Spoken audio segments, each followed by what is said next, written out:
Welcome back to my channel আর আবলি লাইফস্টাইলে সবাইকে স্বাগত। তোমরা কেমন আছো? আশা করি খুব ভালো আছো, আমিও ভালো আছি। আর এখন বাজে 10:30 সময়। আর এখন আমি চলে এসেছি রান্নাঘরে, দেখতেই পাচ্ছি এটা আমার রান্নাঘর।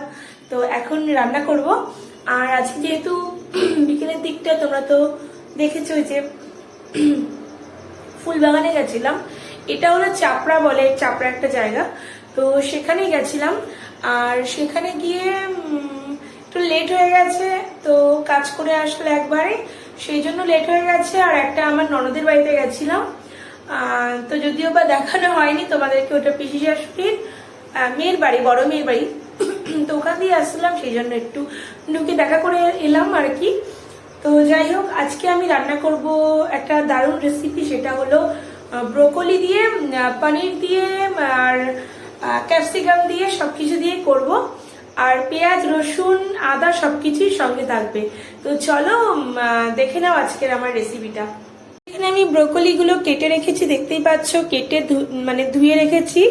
এটা হলো ব্রোকলি। এখানে নিয়েছি টমেটো, এখানে একটা টমেটো আছে, এই যে এখানে আরেক পিস ঢুকে গেছে আর কি। তো এটা ধনেপাতা, আর এটা ক্যাপসিকাম, আর এটা পনির আছে, আমুলের পনির নিয়েছি, আর এটা পেঁয়াজ কুচি, এই তো নিয়েছি আর কি। আর এই যেখানে কড়াইটা বসিয়ে দিয়েছি, তো এখানে আমি নিয়ে নিয়েছি আদা, রসুন আর শুকনো লঙ্কার পেস্ট করে নিয়েছি। আর তারপরে আমি দেব জিরের গুঁড়ো দেব, আর হালকা একটু লঙ্কার গুঁড়ো দেব, আর হলুদ দেব, আর গোটা জিরে দিয়ে ফোড়নে দেব, আর শুকনো লঙ্কাটা ফোড়ন দেব, আর একটা তেজপাতা।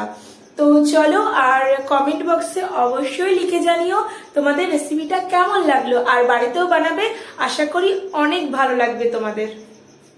তো আমার কড়াইটা গরম হয়ে গেছে, দেব সর্ষের তেল, এটা হলো সালুনির। এখানে দিয়ে দিচ্ছি একটু সর্ষের তেল, আর আমার সর্ষের তেল দিয়ে রান্না করাটাই বেশি পছন্দ হয়।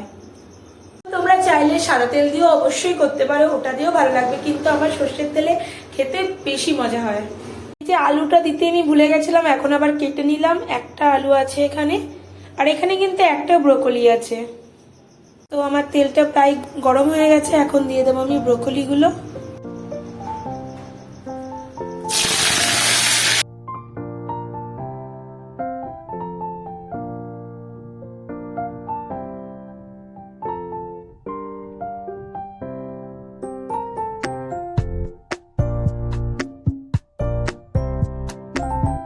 ব্রোকলি ভাজা হয়ে গেছে, আর আমি আবার তেল দিয়ে দিলাম কড়াইতে, এগুলো ভেজে উঠিয়ে রাখলাম। ব্রোকলি কোনো সময় বেশি ভাজবে না, অল্পই ভাজতে হয়।